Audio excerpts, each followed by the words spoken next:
Hi everyone, my name is Lauren. Welcome back to Booktalking, where I help you find your next read. Today is Family Day, so happy Family Day everyone. I hope you're all enjoying your day off. This week I've highlighted middle grade chapter books, so for kids about in grades 3 to 7 or 8 to 12 years old. I've chosen books from different genres, and hopefully there will be something here for your child or you if you're watching. So let's get into our first pick. Alright, first up is My Life in the Fish Tank by Barbara D. This book asks a central question, which is keeping something private the same as keeping it a secret? The main character, Zinnia Manning, has been trying to figure out the answer to this question ever since her brother Gabriel's accident. That day changed everything for Zinnia and her family. Now she's worried about her brother Gabriel's new diagnosis and how her family and siblings are coping, as well as trying to navigate school during this tough time in her life. Zinnia also feels like she's living in abnormal standard time, the way that everything seems to be going so strangely. But luckily she's got a cool science teacher and a new lunch club full of new friends to help her get through this tough time. If you know a child who likes to read contemporary stories that deal with real life issues like mental illness, then this would be a great choice. Fans of the author Barbara D, I'm sure will enjoy this book. She's got lots of great books out there, as well as fans of the book Where the Watermelons Grow. So this is My Life in the Fish Tank. Next up we have The Real Boy by Anne Ursu. If you've heard of Anne Ursu before, you may have heard of Breadcrumbs, which is also a great book.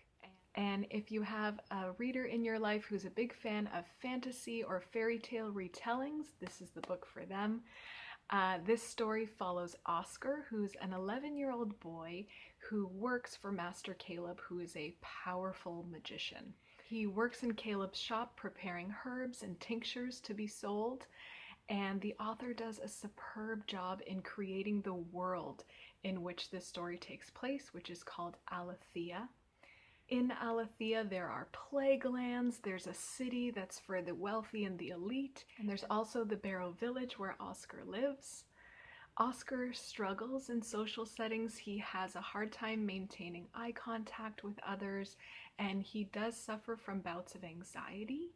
But Oscar is amazing in many ways. He has a vast knowledge of plants and their healing properties, and he's very kind, and he's also brave. And soon the children of Aletheia begin to fall ill with a mysterious illness, and something strange is also going on in the woods that surround the Barrow Village. So will Oscar be able to find the truth behind these mysteries?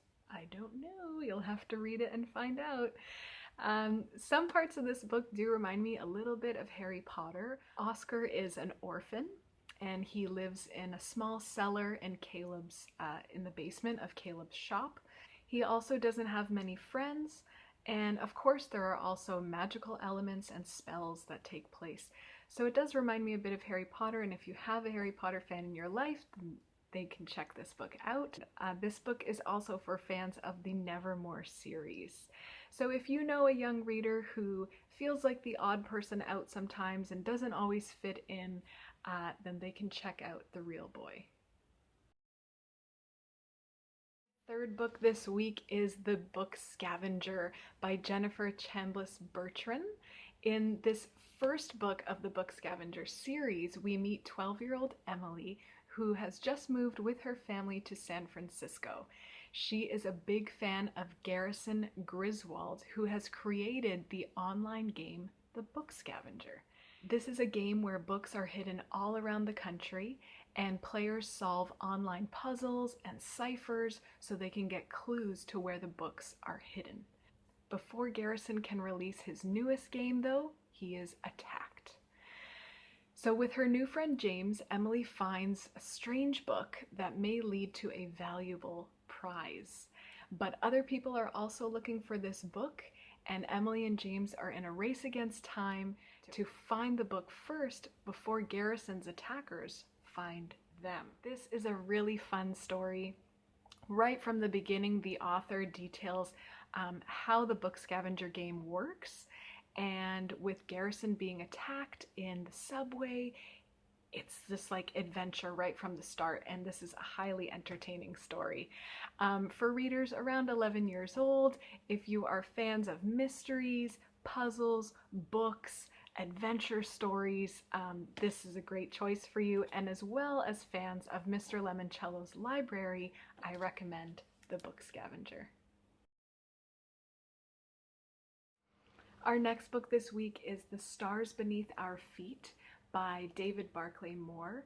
This story follows Wallace Lolly Ratchpal, who's a 12-year-old master Lego builder. He loves Lego. And he's having a bit of a hard time. He's dealing with the loss of his older brother. And if that wasn't difficult enough, he also has to contend with some violence and uncertainty that comes with living in the projects of Harlem, New York. But Lolly is resilient, and with the help of his friends, both old and new, he's able to channel his emotions through Lego building. This is a really lively story, and it shows us that artistic outlets can help us deal with some of the things that we're going through in life, and indeed, Lego building is an art form after all. This would be a great book for fans of architecture. There's a lot of discussion in the book about different buildings in New York, which is really cool, as well as fans of Ghost Boys by Jewel Parker Rhodes and Booked by Kwame Alexander. Because of some of the heavier themes in this book, I'd say this is appropriate for children aged 10 and up, but that's up to you. This is The Stars Beneath Our Feet. Our last book this week is Starfell, Willow Moss, and the Lost Day by Dominique Valente. This is a magical story about Willow, a young witch in the land of Starfell, and she's a bit disappointed with her magical powers. Unlike her older sister's super cool powers, Willow has the ability to find lost things. So she helps her neighbors find their lost socks or their lost keys. But what would happen if an entire day were to go missing? The most feared witch in all of Starfell approaches Willow and asks her for help when last Tuesday goes missing. I really like this premise. It's very unique and very imaginative. So the two go on a quest to find this lost day. Along the way, Willow gets help from her kobold, Oswin, which he believes himself to be a monster, but he's really just a house cat.